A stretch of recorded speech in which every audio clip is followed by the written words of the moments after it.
What's going on, guys? Welcome back to my channel. Today's video is all about the Oscars. I'm going to give my predictions of who I believe is going to walk away a big winner this coming Sunday night at the Academy Awards.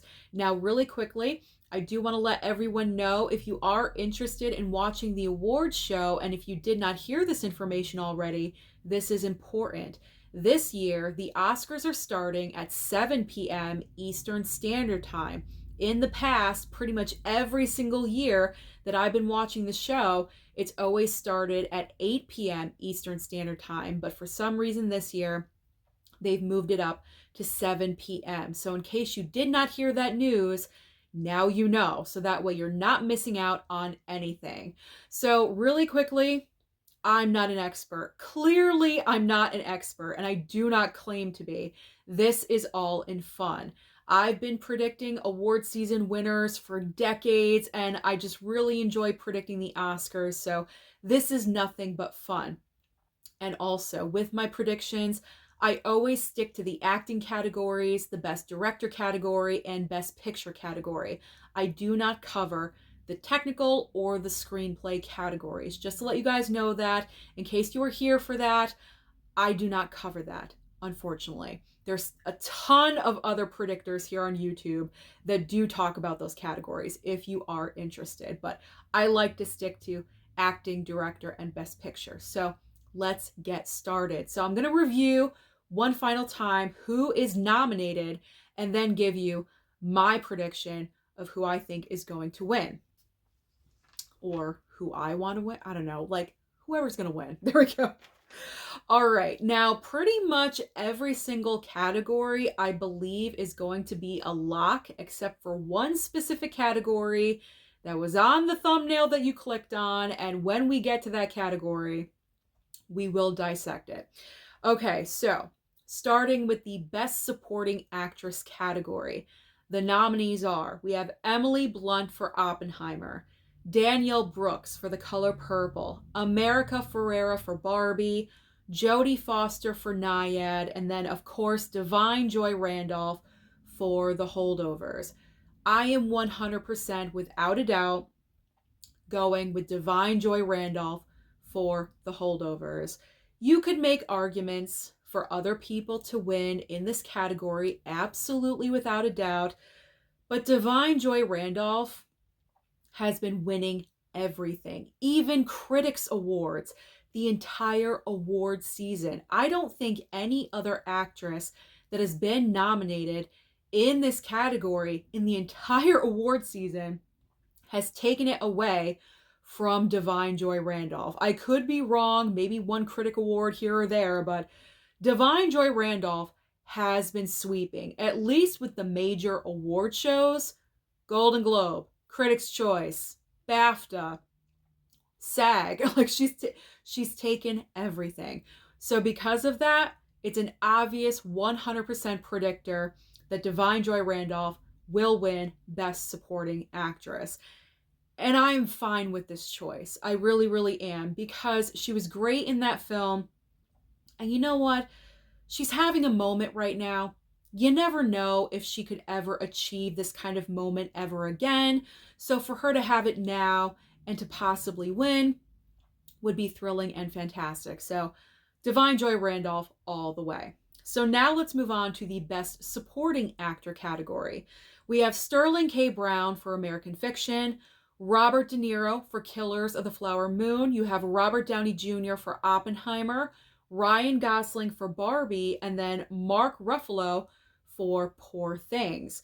Now, this category is extremely difficult. I've seen every single one of these performances except for Sterling K. Brown. I have not seen American Fiction, and that really bums me out because I feel like American Fiction could possibly surprise in areas, but I feel that 100% the way I felt about Divine Joy Randolph in this category, I feel about Robert Downey Jr. for Oppenheimer. This is his time. He is finally being recognized for how great of an actor he is. He is fantastic in the film. I gotta say, if the Academy wanted to go a completely different way and give the award to Ryan Gosling for Barbie, I wouldn't hate on it because, in my opinion, and I've said it before, Ryan Gosling is the best part of Barbie. I know a lot of people were very upset that Margot Robbie did not get that nomination. And, she is Barbie. She's everything about Barbie. I get it. I understand it. But for me, Ryan Gosling was it. He was it for that movie. So if there was a huge surprise or upset taken away from Robert Downey Jr., and for some reason Ryan Gosling got in there, I wouldn't be upset. I wouldn't be mad at that either, but I am surely convinced that Robert Downey Jr. is going to take this award for Oppenheimer because the same reasons as Divine Joy Randolph. He's been winning every single award the entire award season. No one has taken it away from him. So because of that, I feel like Robert Downey Jr. is a lock as well. And I'm so happy if he does, because he's been nominated a few times in the past in his career, and I love him. You guys already know this. He's I feel like he's one of my guys. He's in the group. He's one of the guys. And he is such a comeback story. He really, really is. He's like I'm going to go on a tangent right now, but I feel like he really, really deserves this. He has proven himself as the ultimate comeback story, and now is his time. Now is the time for him to finally get that recognition. So I'm going to stop there because if I don't, I'll go too long. So Robert Downey Jr., I am all for. It's who I think the Academy is going to award it to, and it's who I want them to award it to. There we go. All right, Best Actor. Let's move on to Best Actor. We have Bradley Cooper for Maestro, Coleman Domingo for Rustin, Paul Giamatti for The Holdovers, Cillian Murphy for Oppenheimer, and Jeffrey Wright for American Fiction. Now, with the Best Actor category, I am 95% convinced that the winner of this award is going to be Cillian Murphy for Oppenheimer. The only reason why I'm 5% not convinced is because Paul Giamatti was the only other actor able to take away one award during award season, and that was the Critics' Choice Award. But every other award, Paul Giamatti also won the Golden Globe in his perspective, strike that, reverse it, I'm having a moment, in his category. Cillian Murphy won in the drama category at the Golden Globes, and Paul Giamatti won in the comedy musical category. So both of them won a Golden Globe. Paul Giamatti took away the Critics' Choice. And that's when I started getting a little bit nervous because I thought maybe Paul Giamatti was going to become the front runner throughout the entire award season. But then the BAFTAs occurred, Cillian won that, and then SAG also, Cillian just won. And when you win the SAG award, that's very, very important.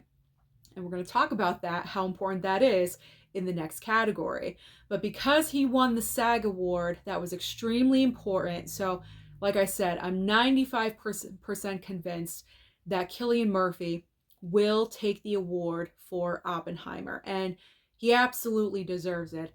I'm very much in Oppenheimer's corner this year. So I would love for him to win.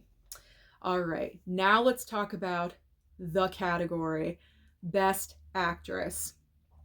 Let's go over the nominees, then we'll get into this.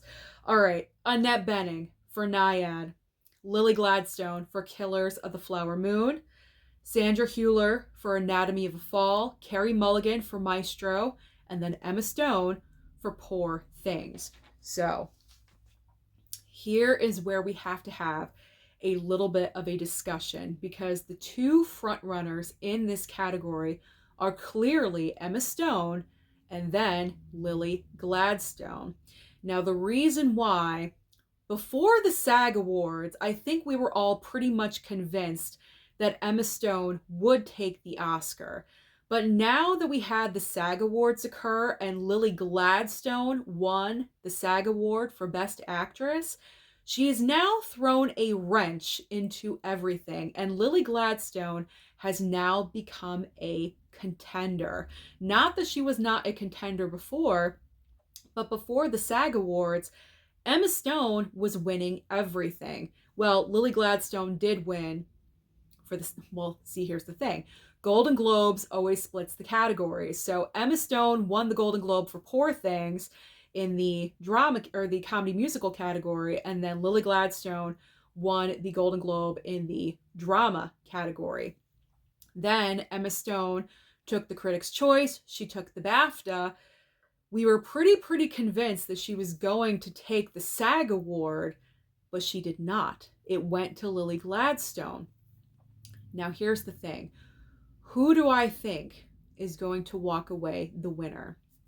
I really wish the Academy goes with what you should give the award for, which is the best performance. Because in my opinion, the best performance from a female this past year was Emma Stone for Poor Things.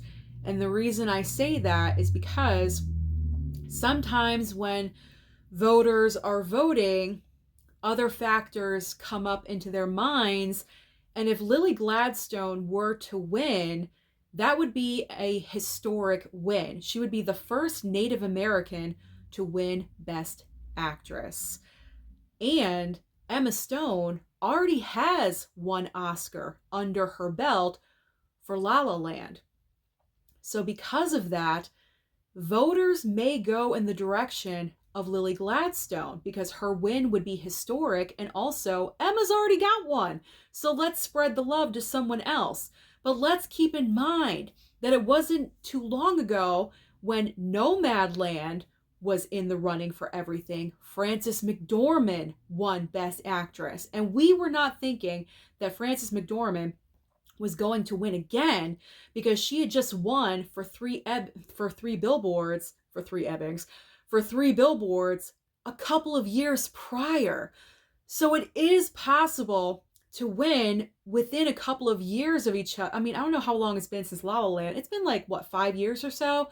My point is, I know I'm kind of like getting long-winded, but this is what you have to think about and take into consideration when you're talking about predictions, because it could go either way. And also, when the reason why SAG is an important win for Lily Gladstone is because the acting voting body for the Academy Awards is the largest portion of that vote. So when you win the SAG award, that is extremely telling and very important for the Oscars. So because Lily Gladstone won the SAG award, it really kicked open that door for her for the Oscar.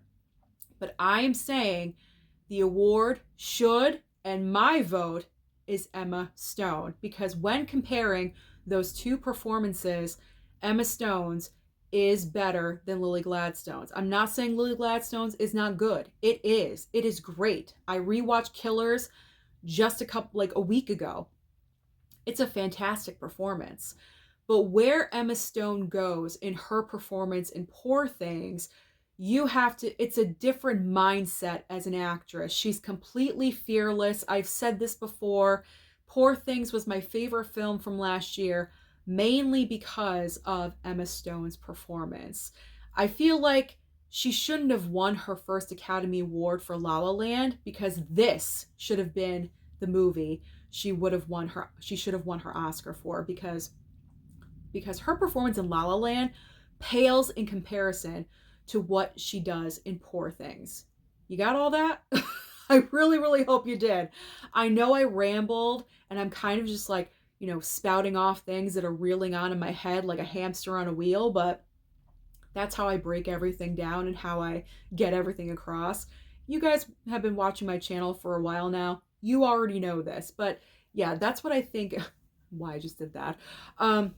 That's my thoughts. That's why Lily Gladstone is now a real contender here, and it's very difficult to predict. But I feel like if the Academy wants to do the right thing, it will be Emma Stone. It will be Emma Stone.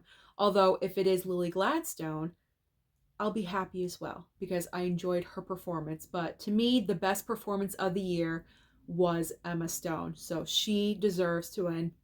She deserves to win her second Oscar. There we go. That's like the only long-winded category that I have, guys. All right, let's go to Best Director. Best Director, we have Justine Triet for Anatomy of a Fall, Martin Scorsese for Killers of the Flower Moon, Christopher Nolan for Oppenheimer, Yorgos Lanthimos for Poor Things, and Jonathan Glazer for The Zone of Interest. Without a doubt, in my mind, 100%, Christopher Nolan will finally walk on that stage and accept his Academy Award for Oppenheimer. He's pretty much been winning everything that you possibly can as a director the entire award season. I believe including the DGA. And obviously that's extremely important to win. So I feel like Christopher Nolan has this. It is a lock. He will win. He will finally win his Oscar for Best Director. Because as I've mentioned before, now is his time. Oppenheimer is his Academy Award winning movie, or his award season movie, whatever you want to call it. This is the film that is going to get him recognized in that elite category of past winners. So Christopher Nolan all the way. So now the last category to discuss is Best Picture. Our nominees are American Fiction, Anatomy of a Fall, Barbie, The Holdovers, Killers of the Flower Moon, Maestro, Oppenheimer, Past Lives, Poor Things, and The Zone of Interest. It's Oppenheimer. Oppenheimer, I feel 100%. I do not even have a backup choice in this category. Granted, maybe some huge shock and surprise could occur. Okay, that could always happen. Maybe it will. I don't know. But my gut is telling me Oppenheimer. Like I said, with Christopher Nolan winning the Best Director category, fingers crossed that he will, with him winning that category, it's got to win Best Picture. It has to win. I mean, it doesn't have to. Obviously, it's been split before. I am not ignorant to this. I do know this. But the movie, when I compare this film to the other 9 films on the list, granted, some of them I have not seen. Okay, there's like maybe 3 or 4 I have not seen. But the majority of the others that I have, when I compare them to Oppenheimer, the only other film that could be on the level of Oppenheimer is Killers of the Flower Moon. And I don't believe that the Academy will go for Scorsese this year. They will go with Christopher Nolan because it's the time. This is an epic movie. Christopher Nolan has put a lot of blood, sweat, and tears into this film, and it's Christopher Nolan's moment. It's the time. It's the moment. It's the time that he wins. That's it. It's the time. It's Christopher Nolan's time. So I don't have a backup. I do not have a backup for Best Picture because I truly believe 100% it's going to go to Oppenheimer. So those are my predictions of who I believe is going to walk away with a golden statue on Sunday night. So we'll just have to see at 7 p.m. Eastern Standard Time if I am correct. So comment down below and let me know your predictions of who you think is going to win. Don't forget to like and subscribe before you leave, and I'll see you next time.